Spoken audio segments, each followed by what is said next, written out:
Okay तर okay, शिवसेनाच एवढ्यांदा का फोडली जाते? ठाकरे भेटत नाही, ठाकरे वेळ देत नाही. आता तरी ठाकरेंच्या शिवसेनेच्या नेत्यांनी लक्षात घेतलं पाहिजे, त्यांचं हिंदुत्व आता काँग्रेस आणि राष्ट्रवादीला सोबत घेण्या इतपत उदारमतवादी झालेला आहे. तो कदाचित भारतीय राजकारणाच्या इतिहासातला एक वेगळा न्यायालयीन लढा असू शकतो. या आजच्या दिवसात मला जो माणूस हिरो वाटला ते म्हणाले की आमच्या घरी ठाण्याहून शिष्टमंडळ आलेलं आणि त्यांनी मोठ्या मोठ्या ऑफर केल्या. मी दाखवलं, आमची शेती दाखवली, आमचा व्यवसाय दाखवला आणि सांगितलं आमचा पुरेसा आहे बाबा, आम्हाला नको आहे तुमची ऑफर. पंतप्रधान नरेंद्र मोदी, केंद्रीय गृहमंत्री अमित शहा यांचा अति उदारवाद मान्य. प्रहार जनशक्ती या बच्चू कडू यांच्या पक्षाचा पर्याय शिंदेच्या बंडखोरांना सामावून घेण्यासाठी विलिनीकरणाच्या माध्यमातून तयार ठेवण्यात आला होता.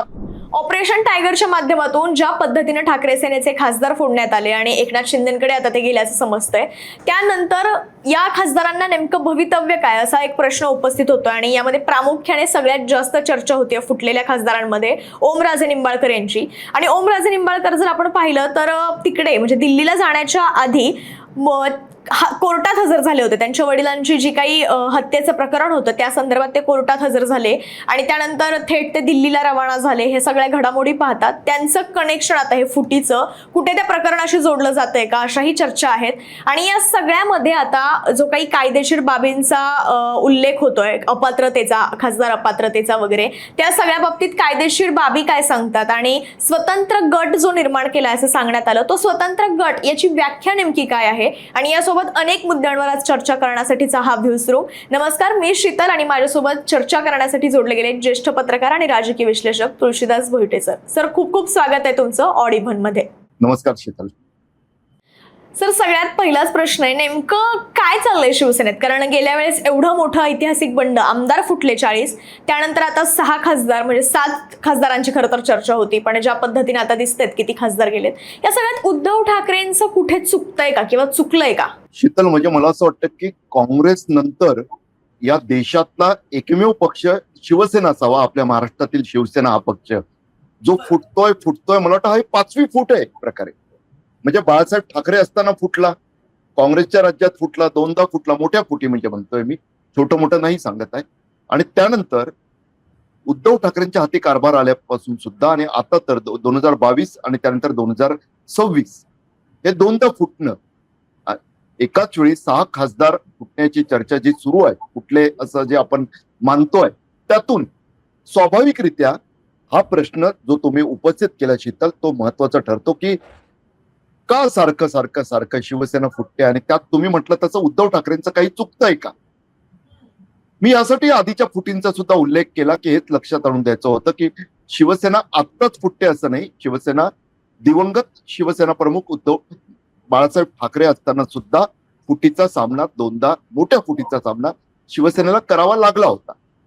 मुद्दा हा यातला की शिवसेनाच एवढ्यांदा का फोडली जाते.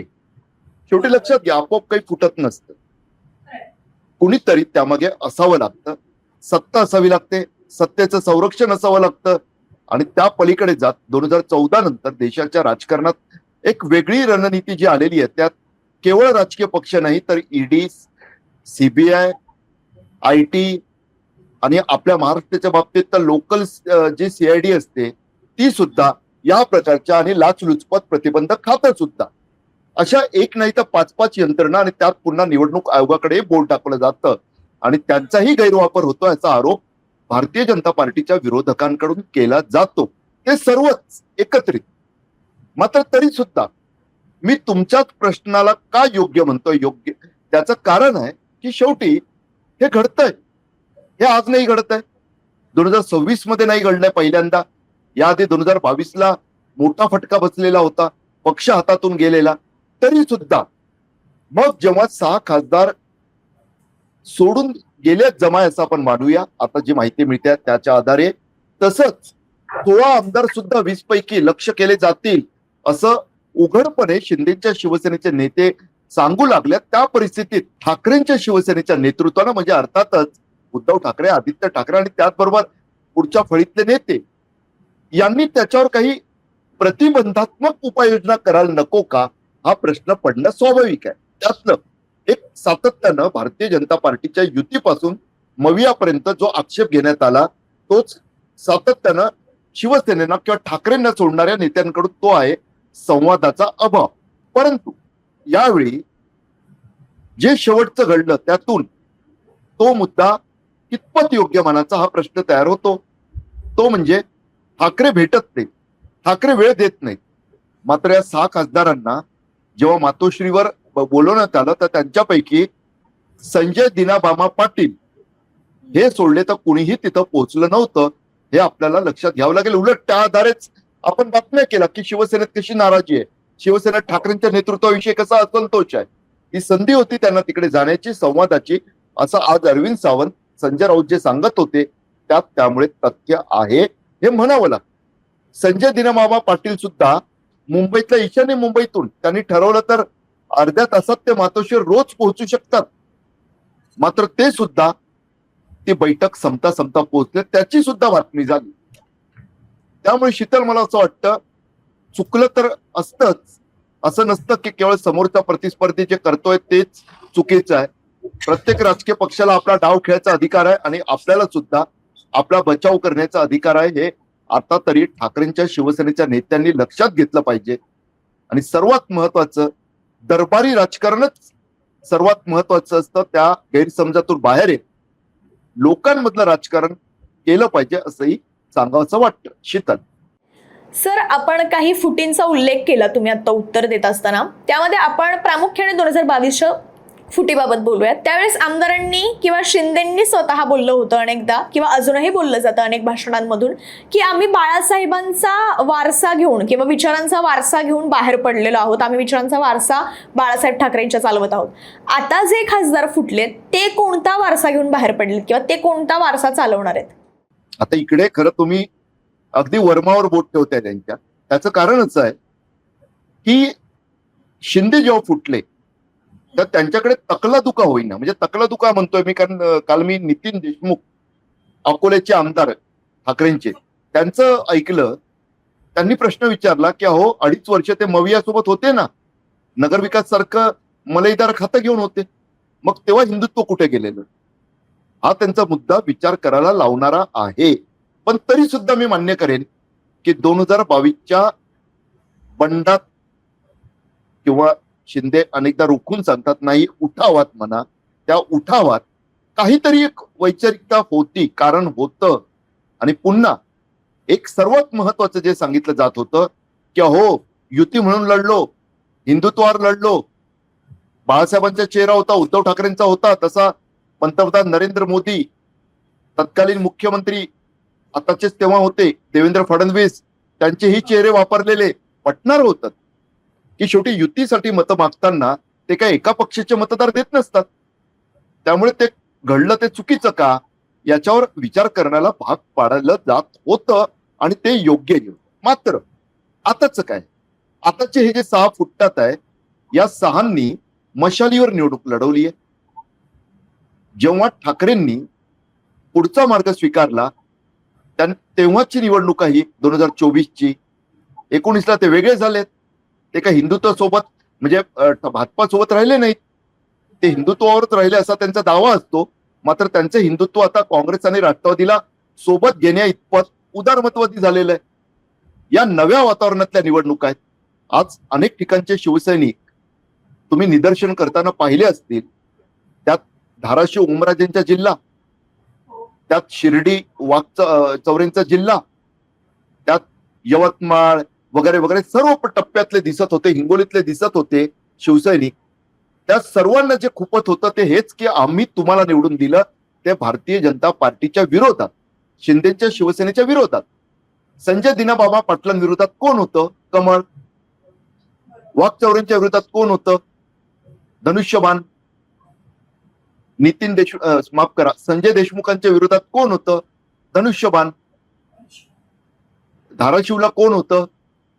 प्रत्येक ठिकाणी तुम्ही पाहाल तर एक तर भाजपा किंवा शिवसेना शिंदेची.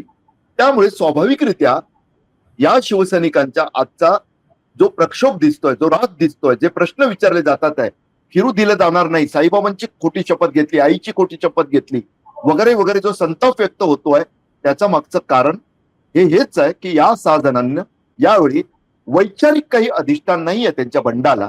जसं 22ला किमान होतं ते आता नाहीये, हे आपल्याला लक्षात घ्यावं लागेल. विकासाचा मुद्दा सांगितला जातोय, निधीचा मुद्दा सांगितला जातोय. मात्र 1947 पासून 1977 पर्यंत ज्या देशातील विरोधी पक्षात असणाऱ्या पक्षांनी, त्यात भाजपाचा पूर्वीचा अवतार जनसंघही होता, समाजवादी विचारांचे पक्ष होते, डावे पक्ष होते, ज्यांनी विरोधातलं राजकारण केलं. अहो, शिवसेना 1966 ते 1995 एवढी वर्ष विरोधातलंच राजकारण करत आलेली, 30 वर्ष, 3 दशक. त्यामुळे विरोधात असलं तर राजकारण करता येत नाही, हे असं नाही. त्यामुळे जे काही घडलंय ते या 6 खासदारांच्या बाबतीत बरचसं महाराष्ट्रातलं राजकारण कसं बिघडतंय किंवा त्यांचं सुद्धा कसं बिघडणार आहे हे दाखवणार आहे. शीतल, या सगळ्यामध्ये तुम्ही जो उल्लेख केला काही खासदारांचा, त्यातलं ओमराजे निंबाळकर हे नाव, जे धाराशिवचे खासदार आहेत, त्यांची खूप जास्त चर्चा होत्या त्या फुटलेल्या खासदारांपैकी. हे सगळं त्यांच्या बाबतीत इतकी जास्त चर्चा का घडत असेल? कारण की त्यांना लोकांमधून फार मोठ्या प्रमाणात प्रतिसाद मिळाला होता, किंवा त्यावेळेस आपण म्हणू की भावनिक लाट होती, काय म्हणू शकतो आपण की सहानुभूतीची लाट होती. या सगळ्यातून ते निवडून आले होते आणि लोकांमध्ये एक त्यांचं स्थान तयार झालं होतं, म्हणून हे सगळं होत असावं का त्यांच्या बाबतीतली ही सगळ्यात जास्त चर्चा? शीतल, तुम्ही आता कॉलेज करून बाहेर आला असाल काही वर्षांपूर्वी. कॉलेजमधलं तुम्ही जर आठवाल तर काही मुलं किंवा मुली सुद्धा फ्लर्ट करण्यासाठी खूपच प्रसिद्ध असतात. तशांकडून काहीतरी आगळीक झाली नाही एखादी तरी आश्चर्य वाटत नसतं. मात्र अगदी मान खाली घालून नाकासमोर अभ्यासके अभ्यास करणाऱ्या कुणाचं एखादं प्रकरण बाहेर आलं तर त्याची चर्चा जास्त होते, एक प्रकारचा धक्का बसतो. तसंच ओमराजे निंबाळकरांसारख्या खासदारांचं आहे. ओमराजे निंबाळकर यांना महाराष्ट्रभरात, केवळ धाराशिवमध्ये नाही, हिरो सारखं एक स्थान मिळालेलं. परत त्यांचे वडील पवनराजे निंबाळकर यांची जी राजकीय हत्या झाली महाराष्ट्रात, तेव्हा काँग्रेस राष्ट्रवादीचं राज्य होतं. त्यावेळेचे गृहमंत्री, माजी गृहमंत्री आताचे पद्मसिंह पाटील हे त्यातले आरोपी. महाराष्ट्रातले भ्रष्टाचार विरोधातले लढवय्ये अण्णा हजारे यांनी त्यात साक्ष दिलेली. तो इतका गाजलेला खटला 20 वर्षानंतर आता त्याचा निकाल 15 मे की 14 मे रोजी अपेक्षित होता. सन्माननीय न्यायमूर्तींनी तो 16 जूनवर पुढे ढकलला, कारण पद्मसिंह आणि इतर आरोपी आले नाही. याचा अर्थ निकाल तयार होता, घोषित करायचा बाकी. 16 जून नंतर पुन्हा तो 19 जून आधी तारीख सांगितली गेली, कोणाकडून तरी बाहेरून ऐकायला मिळाली. त्यानंतर अचानक 20 जून तारीख आली पुन्हा. हे का सांगतोय तुम्हाला मी? या पवनराजे निंबाळकर हत्याकांडात न्यायासाठी ओमराजे निंबाळकर आणि त्यांच्या कुटुंबियांनी जो लढा दिला तो कदाचित भारतीय राजकारणाच्या इतिहासातला एक वेगळा न्यायालयीन लढा असू शकतो. इतकं ते लढले. माझे काही वकील मित्र सुद्धा त्यात सहभागी होते. आणि फक्त आत्मप्रौढी नाही, मात्र 2006ला ती घटना जेव्हा नवी मुंबईतल्या कळंबोलीत घडली, मी त्या काळात रिपोर्टर होतो. ज्या चॅनलला होतो तिथे ती बातमी ब्रेक करण्याची संधी मला मिळाली. आणि तेव्हापासून या प्रकरणावर मी खूप बारकाईनं लक्ष ठेवून आहे. त्यात ओमराजेंची भूमिका ही त्यांना आणखी सुपर हिरो करणारी ठरली, की ते कुणाला जुमानत नाहीत, ते लढत राहतात. आणि मग तेच ओमराजे जेव्हा अशा पद्धतीनं वेगळा मार्ग स्वीकारताना दिसतात, जे सातत्यानं ठाकरेंविषयी सांगायचे की अहो मी तर कोणीच नव्हतो, मला आमदार त्यांनी केलं, माझ्या लढ्याला बळ दिलं, मला खासदार त्यांनी केलं, माझ्या लढ्याला बळ दिलं, तेच ओमराजे निंबाळकर यांचं नाव जेव्हा अशा पद्धतीनं 6 फुटणाऱ्यांमध्ये येतं, तेव्हा एक प्रकारचा एक भावनात्मक धक्का सुद्धा महाराष्ट्रातल्या अनेकांना बसल्याचं दिसतंय. तुमच्या प्रश्नात सुद्धा तीच भावना दिसते, कारण सोशल मीडियावर ज्या प्रतिक्रिया व्यक्त होतात आहे त्या त्याच स्वरूपाच्या आहेत.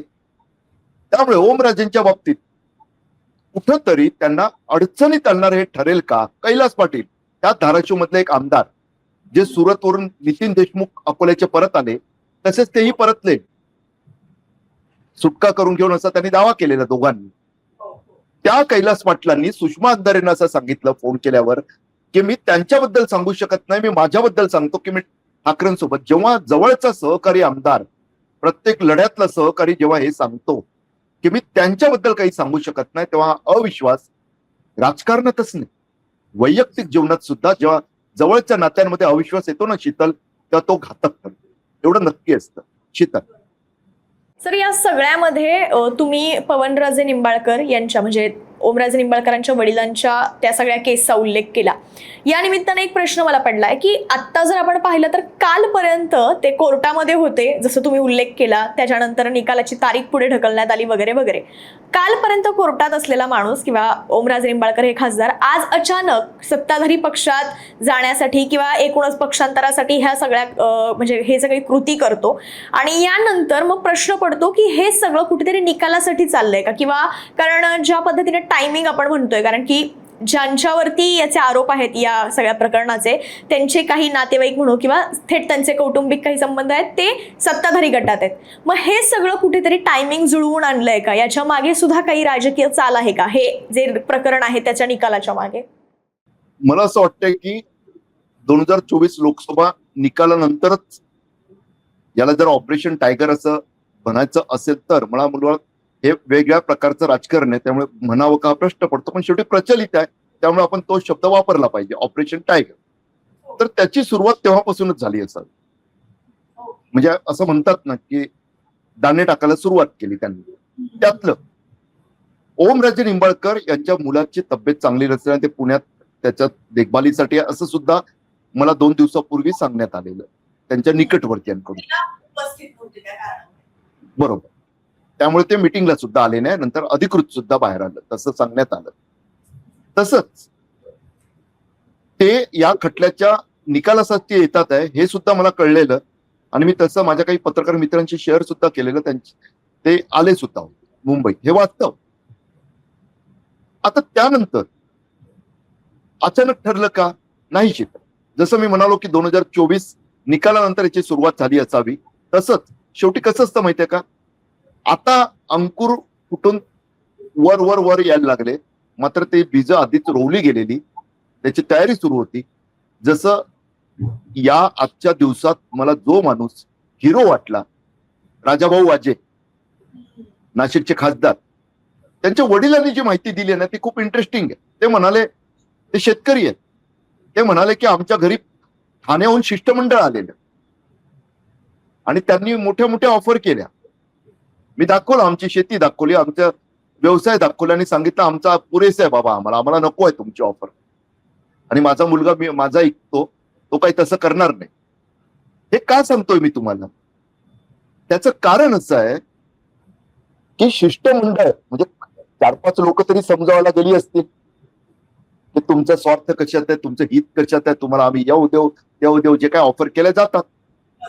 सरकारी कामं, विकास म्हणजे काय असतो शेवटी राजकारण्यांच्या लेखी, किती कोटीची कामं आपल्याकडे येतील. आणि काही दिवसांपूर्वीच, मला वाटतं 3 दिवसांपूर्वीच, ठेकेदार संघटनेच्या एका मोठ्या ठेकेदारानं जे उघड केलं की महाराष्ट्रात कसे 49% वाटायला लागतात, त्यातली प्रत्येकाची टक्केवारी तुम्ही आठवाल तर तुमच्या लक्षात येईल की माझ्या भागात 5,000 कोटींची कामं आली, असं जेव्हा नेता सांगतो तेव्हा आपल्यासारख्यांचे हात टाळ्यांकडे वळतात आणि त्यांचे हात खिसा कुरवाळत असतात, की ती टक्केवारी ऍडव्हान्स मध्ये पोहोचलेली असते. आणि मग त्या छोटे ठेकेदार असतील तर त्यांच्या बिलं मिळाल्यानं आत्महत्या सुद्धा होतात. हे का सांगतोय की त्याची कारण अशी आहेत की जे काही जुळवलं गेलं असेल, त्यासाठी जी पेरणी झाली असेल ते आर्थिक आणि अन्य प्रकारची 100% झाली असेल.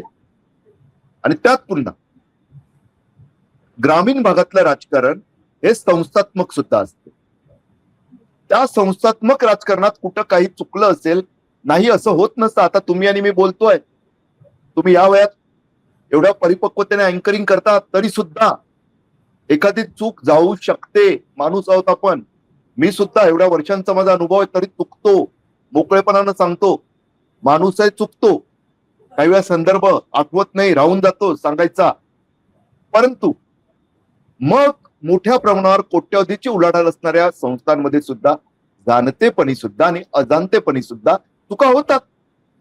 त्याचा फायदा घेत जेव्हा मागे 5-5 यंत्रणा उभ्या असतात, त्याचं सुद्धा एक दडपण येतं. आणि जे लढतात ते जिंकतात आणि जे शरण जातात ते फक्त आपल्या प्रतिमेच्या बाबतीत नाही, लॉंग रनचा विचार करता माझ्या दृष्टीने हरलेले असतात, मात्र शॉर्ट टर्म गेन मिळवण्यात ते यशस्वी ठरतात. हेच या प्रकरणात आपल्याला दिसतंय. शीतल, सर, या सगळ्यात तुम्ही काही विकास कामं किंवा काय निधी दिला जातो वगैरे याचा उल्लेख केला, म्हणून एक प्रश्न की आता जे काही खासदार शिवसेनेकडून फोडण्यात आलेत ऑपरेशन टायगरच्या माध्यमातून, ते केवळ निधी आणि मंत्रिपदाच्याच आश्वासनावर आधारित असतील का? म्हणजे फोडले गेले असतील का, की यामागे काही वेगळं गणित असू शकतं?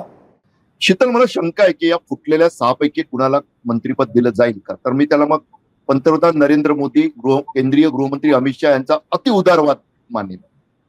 त्याचं कारण आहे, परभणीच्या खासदारांचं नाव त्यासाठी चर्चेत आहे की त्यांनी त्यासाठीच हट्ट धरला. आपल्याकडे काय म्हटलं जातं, परभणीत तुम्ही कधी गेला असाल तर युरोपात जर्मनी आणि जगात परभणी असा त्यांचा एक वेगळा अटिट्यूड असतो, एक वेगळा त्यांचा स्वॅग असतो परभणीवाल्यांचा.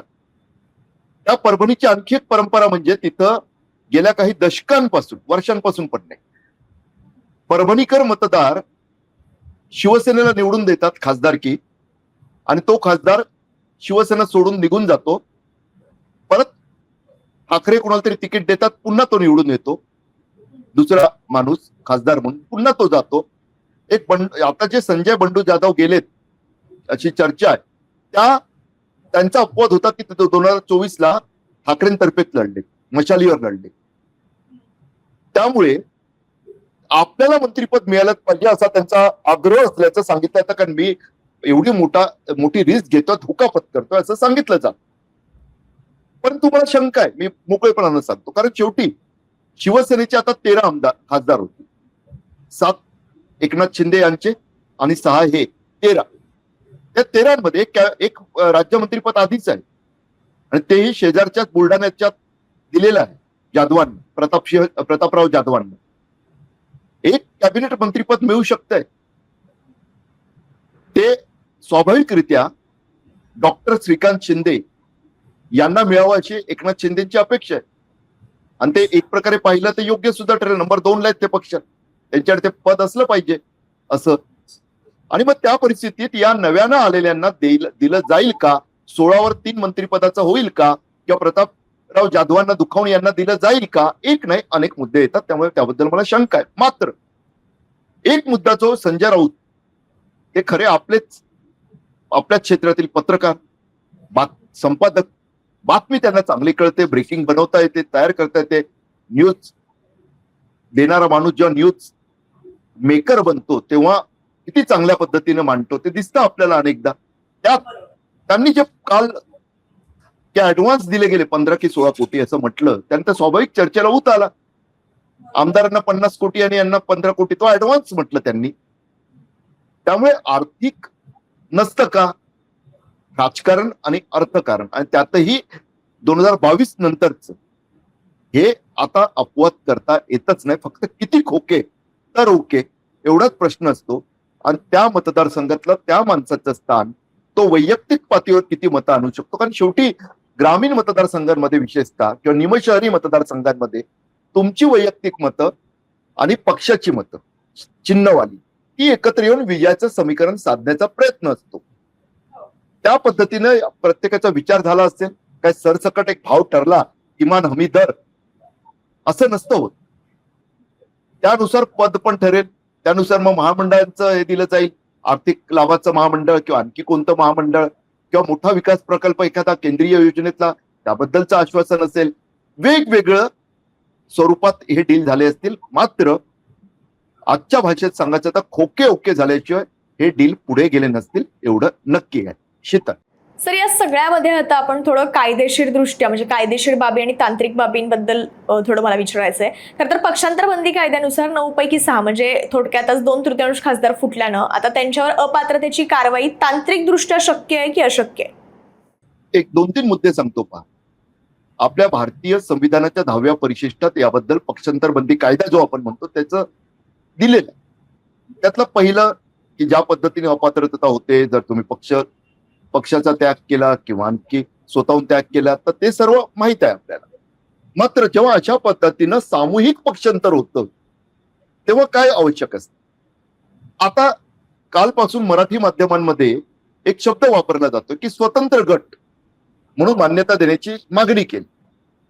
मी नम्रतेनं, मी खरं तर 2 दिवसांपूर्वी याच्यावर बोललो होतो, त्याचा व्हिडिओ सुद्धा सोशल मीडियावर पोस्ट केलेला, पण तरी सुद्धा आज पुन्हा सांगतो की आपण थोडस 10व्या परिशिष्टातलं एक लक्षात घेतलं पाहिजे की स्वतंत्र अस्तित्व हे आता नाही आहे. 3रं कलम होतं ते की तुम्ही फुटल्यानंतर 2/3 तुमच्याकडे असतील. आधी 1/3 होतं, नंतर 2/3 झालं. हे कुणाच्या कार्यकाळात झालं? दिवंगत पंतप्रधान, भारतीय जनता पार्टीचे ज्येष्ठ नेते अटल बिहारी वाजपेयी पंतप्रधान होते, तेव्हा त्यांना असं वाटलं की 1985च्या दरम्यान राजीव गांधी, दिवंगत काँग्रेसचे नेते, आपले पंतप्रधान, यांनी जो कायदा केला होता पक्षांतर बंदी विरोधी, पक्षांतर बंदी कायदा, त्या कायद्यात 1/3 होतं, ते त्यांनी 2/3 केलं, कारण सहजरित्या होऊ लागलेलं. दुसरं त्यांनी आणखी केलं की तो सर्वोच्च न्यायालयाच्या निकालांमध्ये पण ते होतं की स्वतंत्र अस्तित्व म्हणजे कसं की भुजबळ फुटले तर शिवसेना ब गट, तसं नाही. तुम्हाला दुसऱ्या पक्षात विलीन व्हावं. ते 3रं कलम जे स्वतंत्र अस्तित्वाची तरतूद करायचं ते काढून टाकण्यात आलं. त्यामुळे स्वाभाविकरित्या एकनाथ शिंदे यांच्या 2022च्या उठावात, त्यांच्या भाषेतला शब्द, जे सर्वात मोठं संकटाचं कारण ठरलं ते तेच आहे की त्यांनी दुसऱ्या पक्षात विलीन न होता प्रहार जनशक्तीचा पर्याय, हे मी खूप जबाबदारीने सांगतो, प्रहार जनशक्ती या बच्चू कडू यांच्या पक्षाचा पर्याय शिंदेच्या बंडखोरांना सामावून घेण्यासाठी विलिनीकरणाच्या माध्यमातून तयार ठेवण्यात आला होता. कारण भारतीय संविधानाच्या 10व्या परिशिष्टानुसार स्वतंत्र अस्तित्वाचा हक्क देणारं 3रं कलम हे डिलीट करण्यात आलेलं होतं 2003 मध्ये अटल बिहारी वाजपेयी पंतप्रधान असताना. त्याला सर्वोच्च न्यायालयाची सुद्धा मान्यता, निकालात सुद्धा त्याचा आहे. त्यामुळेच तर तृणमूल काँग्रेसचे 20 खासदार टेम्पररी असतील किंवा कायमस्वरूपी असतील, जे पार्क करण्यात आले, जर टेम्पररी असेल तर ते ज्या nationalist citizens party of India या एकही ग्रामपंचायत सदस्य नसलेल्या पक्षाला जो 20 खासदारांचा लाभ झाला, त्या पक्षात विलीन का केले गेले? कारण घटनेतली तरतूद ती काय पुढची सांगते की 2/3 जर बळ असेल फुटणाऱ्यांकडे तर ते दुसऱ्या पक्षात विलीन होऊ शकतात, तर ते अपात्र ठरत नाहीत.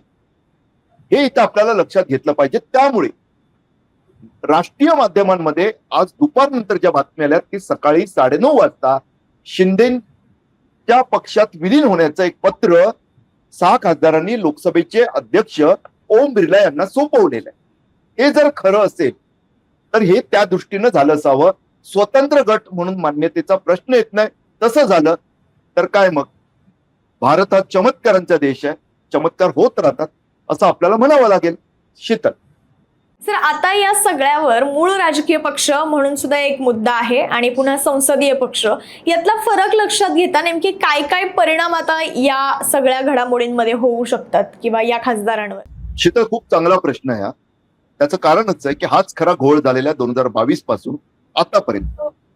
मुळात राजकीय पक्ष म्हणजे काय याची जेव्हा व्याख्या करायची वेळ येते तेव्हा तो केवळ संसदेतला पक्ष, जे संसदेत निवडून गेले ते लोकप्रतिनिधी म्हणजे आपण खासदार म्हणतो ते, किंवा आमदार जे विधिमंडळात निवडून जातात ते, यांचा मिळून असू शकत नाही.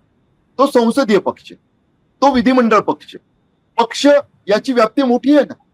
त्या पक्षाचे नेतृत्व, त्या पक्षाचे नेते, त्या पक्षाचे दुय्यम स्तरावरचे, तिय्यम स्तरावरचे, अगदी ग्रामीण, शहरी, झोपडपट्ट्या, सोसायट्या इकडे काम करणारे पदाधिकारी, तसंच कार्यकर्ते, या सर्वांचा मिळून म्हणतो तो राजकीय पक्ष असतो.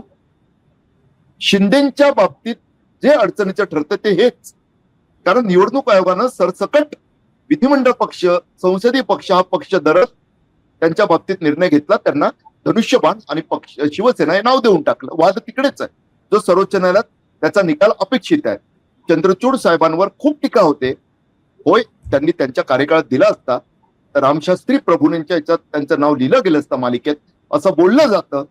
परंतु त्यांनी एक मात्र नक्की केलं की 10व्या परिशिष्टानुसारच निकालाचा दंड घालून दिलेला आहे, असं कायदा क्षेत्रातील माझे मित्र सांगतात. त्यामुळे इथं आपल्याला लक्षात घेतलं पाहिजे की आता हे 6 खासदार गेले म्हणून आता शिवसेना, उद्धव बाळासाहेब ठाकरे हा पक्ष सुद्धा ते बळकावला. हा वादाचा विषय होऊ शकतो पुन्हा. ज्या पद्धतीनं शिवसेना हा पक्ष आमचाच असा दावा आमदारांनी आणि कुठलेल्या खासदारांनी करणं हे तसं तर्कसंगत वाटत नव्हतं. तसं आता सुद्धा होऊ शकतं, हे आपण लक्षात घेतलं पाहिजे. त्यामुळे अनेकदा मला असं वाटतं की आपल्याकडे शेवटी लक्षात ठेवा, राजकीय पत्रकारितेत अनेकदा बातम्या सांगितल्या जातात, राजकीय नेतेच आपले सोर्स असतात, परंतु ती सर्व माहिती, आलेली माहिती बातमीत बदलण्याची जी प्रक्रिया असते त्यात थोडस तर्कसंगती असावी याची काळजी घेतली पाहिजे. मी संपादक म्हणून अनेकदा माझ्या राजकीय पत्रकारांना सांगायचो की बाबांनो, राजकीय पत्रकारितेत पतंगबाजी करावी लागते, बदवावी लागते पतंग, मात्र त्याला लॉजिकचा मांजा असला पाहिजे. इथं ते लॉजिक वापरून आपण स्वतंत्र गटाबद्दल बोलताना किंवा पक्ष आता एक खासदार ताब्यात घेतील याबद्दल बोलताना त्याविषयी विचार केला पाहिजे. कोणीतरी सांगितलेली माहिती हेच नाही, आपल्याला जे माहित आहे किंवा आपल्याला जी माहिती पडलेलं आहे तेच सत्य नसतं. सत्य त्या पलीकडे सुद्धा असू शकतं आणि त्या सत्याचा शोध घेण्याची प्रक्रिया, त्या सत्याचा शोध घेण्याचा प्रयत्न म्हणजे आपली पत्रकारिता असली पाहिजे. या दृष्टीनं मला असं वाटतं की त्यात ते बसत नाहीये की तुम्ही जो मी बोललो की चांगला प्रश्न, ते त्यासाठी कारण हे स्पष्ट होणं खूप गरजेचं आहे की पक्ष हा फक्त निवडून आलेल्यांचा नसतो, निवडून मतदारांनी त्यांना द्यावं त्यासाठी जे राबतात, जे वैचारिक भूमिका मांडतात त्या सर्व नेत्या, पदाधिकारी, कार्यकर्त्यांचा मिळून बनतो, हे लक्षात ठेवलं पाहिजे. शेवटाकडे येताना थोडक्यात मला काही आणखी 2-3 प्रश्न घ्यायचे आहेत. एक तर मगाशी तुम्ही उल्लेख केला की राजाभाऊ वाजे यांचा आणि त्यांच्या वडिलांकडे किंवा त्यांच्याकडे म्हणजे काही शिष्टमंडळ गेलं होतं वगैरे, पण त्यांनी ही ऑफर नाकारून निष्ठा जपल्याचं दिसतंय. मग इतर खासदारांना रोखण्यामध्ये नेतृत्व नेमकं कुठे कमी पडलं, का नाही त्यांना रोखता आलं? मगाशी मी तुम्हाला बोललो तसं की सतत संपर्क पहा, अनेकदा संवादाचा अभाव हे सर्वात मोठं कारण असतं चांगली नाती बिघडण्याचं. मग ते वैयक्तिक जीवनात असतील तुमच्या, ते व्यावसायिक जीवनात असतील तुमच्या, किंवा सार्वजनिक जीवनात असतील. त्यामुळेच जागतिक पातळीवर बोलायचं झालं तर रशिया आणि अमेरिका या दोन महासत्ता होत्या, त्यांच्यात शीतयुद्ध होतं. तेव्हा सुद्धा अमेरिकन अध्यक्ष आणि रशियन चेअरमन इकडे जे असायचे त्यांच्यामध्ये एक हॉटलाईन असायची ती त्या संवादासाठी. तसंच आपल्याकडे सुद्धा सत्ताधारी विरोधक यांच्यात कुठंतरी एक संवाद असावा अशी अपेक्षा व्यक्त आपण करतो. ते त्यातूनच अगदी वाटेल ते झालं चालेल, मात्र संवादाचा अभाव नसावा, अबोला नसावा, एकमेकांशी संवाद असावा ही अपेक्षा त्यासाठीच ठेवली जाते, कारण त्यातून खूप काही साध्य होतं. वाद मिटतात, समस्या काही वेळा व्हर्च्युअल असतात, काल्पनिक असतात, त्या सोडवल्या जाऊ शकतात.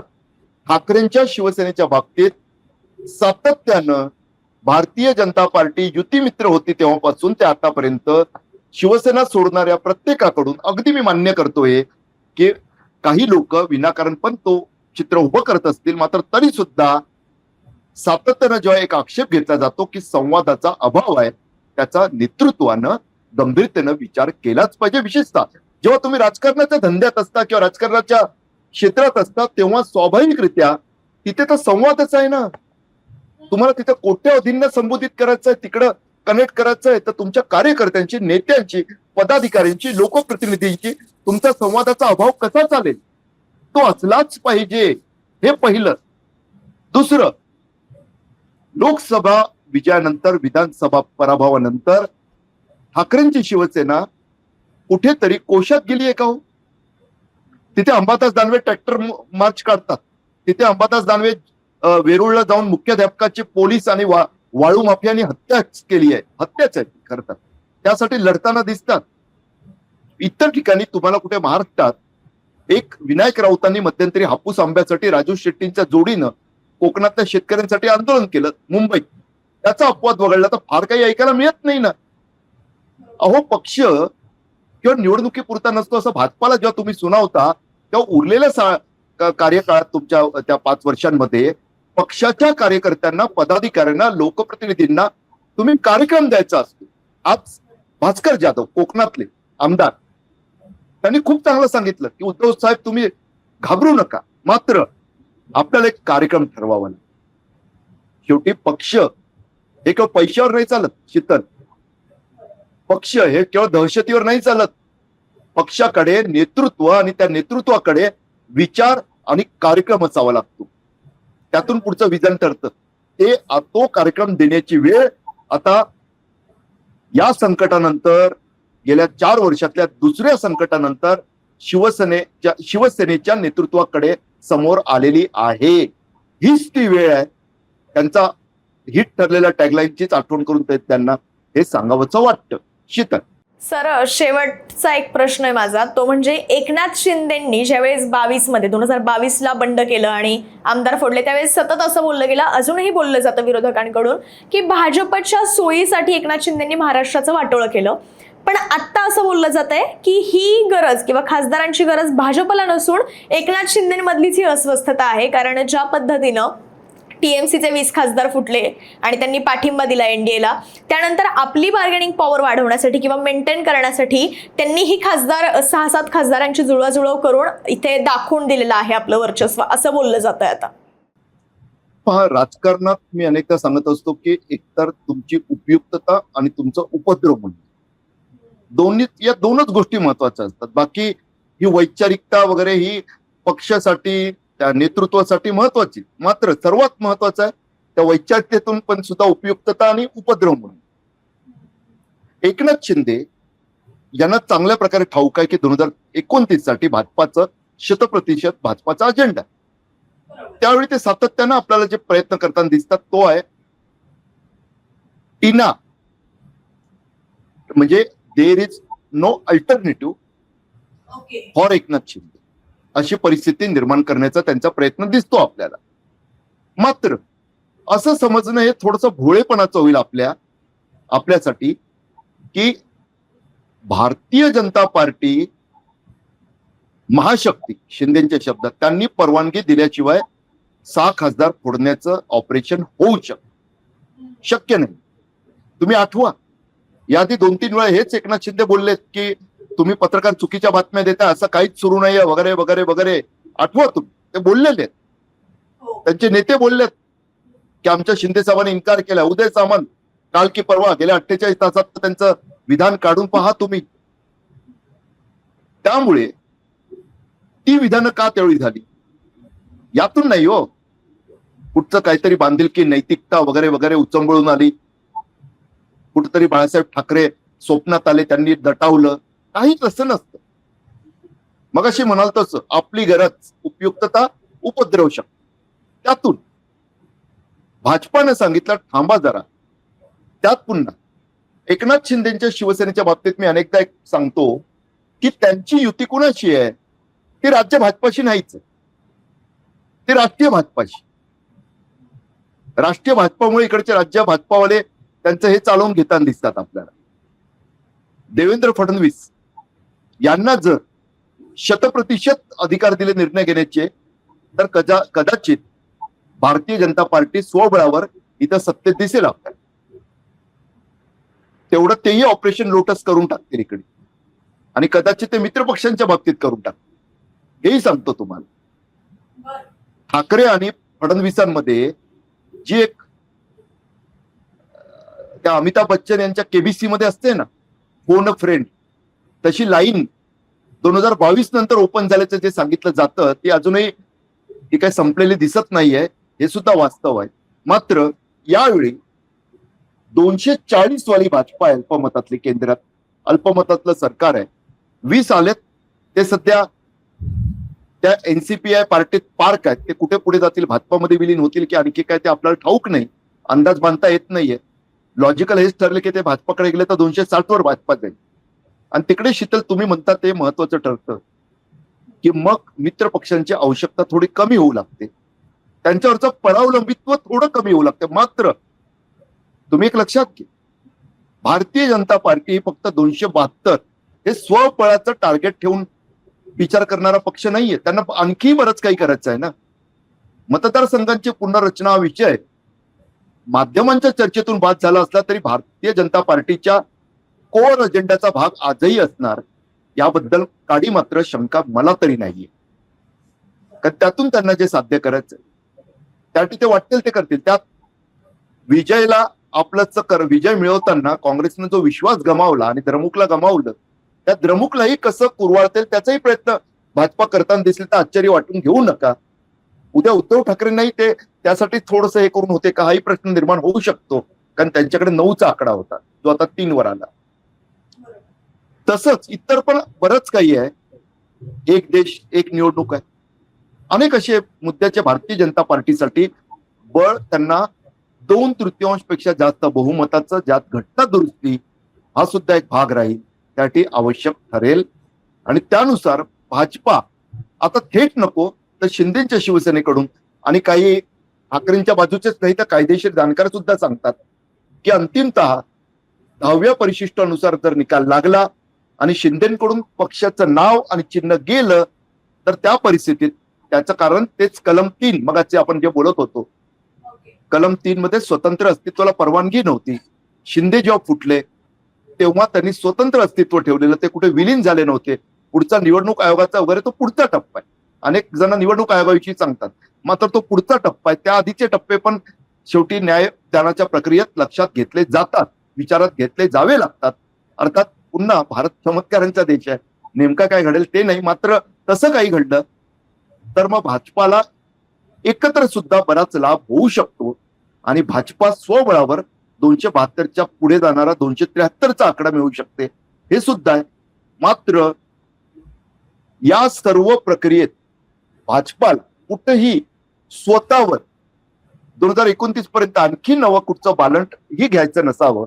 त्यामुळे कदाचित काही वेळा वेगवेगळ्या लोकांवर वेगवेगळ्या एजन्सीवर कामं सोपवली जातात, तसं इकडे हे शिंदेवर या 6 खासदारांचं काम सोपवलं का असाही एक मुद्दा पुढे डोक्यात येतो. शीतल सर, शेवटचा प्रश्न आहे. आता शिंदेकडे गेलेल्या या सगळ्या खासदारांचं भवितव्य नेमकं काय असेल? माणूस असो किंवा संस्था असो, राईट ऑफ कुणाला करता येत नसतं. त्यामुळे कधी ठाकरेंच्या शिवसेनेचे नेते कितीही आक्रमकतेने बोललेत की आता यांना दणका देतो, त्या मतदारसंघातले शिवसैनिक जरी बोलले की आता आम्ही धडा शिकवू, यावेळी आम्ही गप्प नाही बसणार, उद्धव ठाकरे सुद्धा 2022च्या मूडमध्ये दिसत नाहीयेत. हे सर्व एकीकडे असलं तरी सुद्धा शेवटी सध्याच्या राजकारणात महत्वाचं काय ठरतं तर त्या मतदारसंघातील इतर बाबींबरोबरच लोकप्रियता वगैरे वगैरे निकषांबरोबरच सत्तेचं बळ, आणि ते सत्ताबळ देण्यात भारतीय जनता पार्टी कमी पडत नसते. आणि त्यासाठी जे अर्थबळ लागतं त्यात एकनाथ शिंदे कमी पडत नसतात. मात्र केवळ सत्ताबळ आणि अर्थबळ हेच निवडणुकीचे निकाल ठरवतात असंही नसतं. नाहीतर जे काय 50 पर्यंत आमदार आले ते सुद्धा आले नसते विधानसभेला, लोकसभेला यश मिळालं नसतं. मुंबई महापालिकेत दोन्ही ठाकरेंना मिळून 72 जागा मिळाल्या नसत्या. त्यामुळे या 6 खासदारांचं सर्व संपेल का? मला तसं वाटत नाही. त्यातले काही पराभूत होणार नाहीत का? होऊ शकतात. मात्र ते सर्वच पराभूत होतील, त्यांचं वाटोळं होईल वगैरे वगैरे असं मला वाटत नाही. विधानसभेच्या निकालानं आपल्याला जो मेसेज दिला की शिवसेना सोडली आणि त्याचं कारकीर्द आम्ही फोडली असं जे शिवसैनिक सांगत आले, तसं काही विधानसभेला आपल्याला दिसलं नाही. लाडक्या बहिणींनी अशा भावांना सुद्धा तारल्याचं आपल्याला दिसलं. त्यामुळेच हे 6च्या 6 बाद होतील राजकारणातून असं मला वाटत नाही. त्यांना आपण राईट ऑफ करू नये. मुद्दा एवढाच असेल की ते त्यांच्या प्रतिमेला जो तडा गेलाय, निष्ठावान अशी जी त्यांची प्रतिमा होती, जमेची बाजू होती, शेवटी भारतीय मानसिकतेत त्याग, नैतिकता याला खूप वेगळं महत्व असतं. म्हणजे स्वतः आपण त्याग नाही करणार, मात्र त्याग करणाऱ्याविषयी आणि त्याग दुसऱ्याने केलं पाहिजे ही आपली जी अपेक्षा असते तुमच्या माझ्यासारख्यांची सुद्धा, त्यातून सुद्धा त्या त्यागाचं महत्व, त्यातून त्यांचे ते गेलेलं आहे. आता सत्तेकडे गेले म्हणजे ते विकलेच गेले अशीच त्यांची प्रतिमा झालेली आहे. सामान्यातला सामान्य माणूस पण आता काय साहेब किती खोके असं बोलणार आहे, हिनवणार आहे. त्या प्रतिमा तडा गेल्याचं कसं काय ते क्रायसिस मॅनेजमेंट करतात हा एक मोठा प्रश्न असणार आहे. त्यामुळे 29 पर्यंत, आणि पुन्हा महत्वाचं, जर भाजपाला शक्य झालं आणि डिलिमिटेशन मतदारसंघांची पुनर्रचना झाली तर कशा पद्धतीने मतदारसंघ तयार होतील, आणि पुन्हा तोपर्यंत यांची उपयुक्तता आणि उपद्रव शक्ती तेवढी राहील का एक तर जिंकून येण्याची उपयुक्तता किंवा पाडण्याची उपद्रव शक्ती जर आपल्याला नाही मिळालं तर, ही जर असेल तर तिकीट मिळेल, नाही तर नाही मिळणार. हे सुद्धा घडू शकतं. आपण पाहिलंय ना काही जणांच्या बाबतीत तसं. त्यामुळे आत्ताच त्याबद्दल सांगणं अवघड आहे. मात्र एवढंच की राईट ऑफ करूया नको, वाट पाहूया, लक्ष ठेवूया, बोलत राहूया. शीतल, सर, शेवटाकडे येताना एक वाक्य आहे की आता सोशल मीडियावर फार व्हायरल होतं आणि ते दिवंगत अजितदादा पवार यांनी केलं होतं, राजकारण लय वंगाळ, आणि ते पुन्हा एकदा व्हायरल होत आहे सोशल मीडियावरती. ज्या पद्धतीने आता शिवसेनेमध्ये फूट पडली त्या सगळ्यावर आता कायदेशीर बाबी पाहता काय काय होतं पुढे हे पाहावं लागणार आहे. ऑपरेशन टायगर इथेच संपलंय का, की आणखी काही शिंदेचा पुढे प्लॅन आहे? आणि या सगळ्यातून ओमराजे निंबाळकर असतील किंवा संजय देशमुख असतील, संजय दिना पाटील आणि सगळेच खासदार जे कोणी गेलेले आहेत तिकडे, या सगळ्यांचं भवितव्य काय असणार आणि त्यांना कोणत्या आश्वासनावर फोडण्यात आलंय हे सुद्धा काही दिवसात स्पष्ट होईल. पण तुम्ही ज्या पद्धतीनं या सगळ्याबद्दल माहिती दिली आणि विश्लेषण केलं त्या सगळ्यासाठी खूप खूप धन्यवाद. थँक्यू.